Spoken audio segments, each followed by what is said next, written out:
میں آپ سے کھل کر بات کرنا چاہتا ہوں تاکہ جو میرے دل کی بات ہے وہ آپ سے کسی لاگ لپیٹ کے بغیر کر سکوں. اس کا ایک نتیجہ یہاں تک پہنچ گیا ہے کہ کہا جا رہا ہے کہ تبلیغ اور دعوت صرف زبان سے ہو سکتی ہے، قلم سے نہیں ہو سکتی. اگر کوئی دوسروں کو قلم کے ذریعے، تحریر کے ذریعے، کتابوں کے ذریعے، رسائل کے ذریعے، خطوط کے ذریعے اگر دین کی طرف بلاتا ہے، وہ دعوت نہیں ہے، وہ تبلیغ نہیں ہے. وہ اس کو اگر کوئی تبلیغ سمجھتا ہے تو غلط ہے.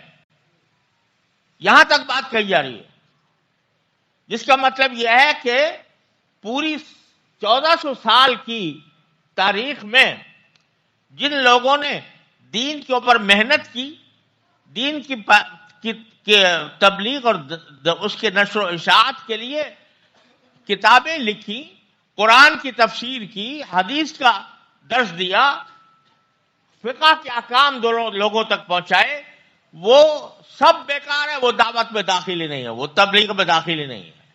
وہ سارا کا سارا جو ہے وہ دعوت اور تبلیغ سے باہر ہے.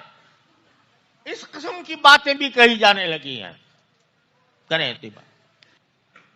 اب اگر اس کے معنی کیا ہوئے کہ یہ خاص طریقہ جو حضرت مولانا محمد الیاس صاحب رحمۃ اللہ علیہ کے قلب پر اللہ تعالیٰ نے القاء فرمایا اور وہ بڑا مفید ثابت ہوا، اس سے پہلے جو کچھ ہوا ہے وہ نہ کوئی دین کی دعوت تھی، نہ تبلیغ تھی، نہ دین کی کوئی خدمت تھی. اور خدمت دین منحصر ہے اسی خاص طریقے میں جو مقرر کر دیا گیا. اگر کسی خاص طریقے کو جو کسی مصلحت کے تحت دین کے کام کے لیے اختیار کیا گیا، اس کو لازم، اس کو فرض عین سمجھ لیا جائے تو وہ بدعت بن جاتا ہے. اسی کو بدعت کہتے ہیں.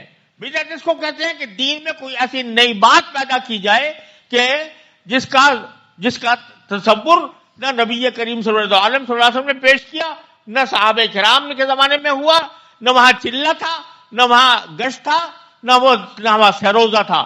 لیکن اس کو لازم قرار دے لیا جائے تو وہ بدعت بن جاتا ہے. یہ میں آپ سے بہت دکھی دل کے ساتھ یہ بات کہہ رہا ہوں.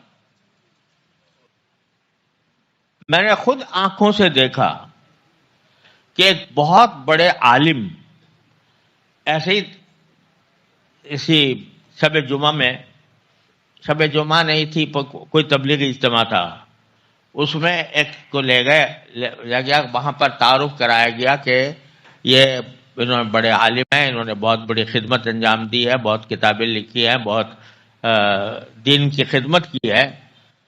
وہاں سے مجمع سے سوال یہ کھڑا ہوا گیا ایک آدمی، اس نے کہا کہ یہ بتاؤ چلے کتنے لگائے اس نے؟ یہ عالم ہے تو چلے کتنے لگائے اس نے؟ یہ سوال کیا جا رہا ہے اس سے مجمع.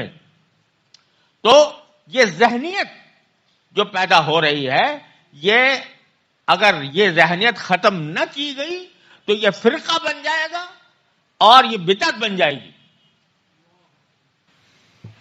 ایک بیچارے بہت ہی مخلص بندے ہیں جو میرے پاس ہر مہینے تقریباً بہت لمبا خط بھیجتے ہیں.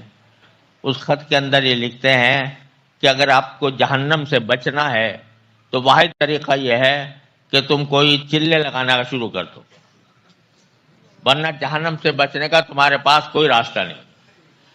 غرض یہ ایک ذہنیت ہے جو رفتہ رفتہ پیدا ہو رہی ہے، بیانات سے پیدا ہو رہی ہے. بیانات میں ہو سکتا ہے کوئی حدود و قیود کے ساتھ بات کی جاتی ہو، لیکن ذہنیت یہ بن رہی ہے کہ یہ خاص طریقہ فرض عین ہے. یہ خاص طریقہ ایک سہولت کے لیے اختیار کیا گیا، افادیت کے لیے اختیار کیا گیا، اس سے بہت فائدہ پہنچا.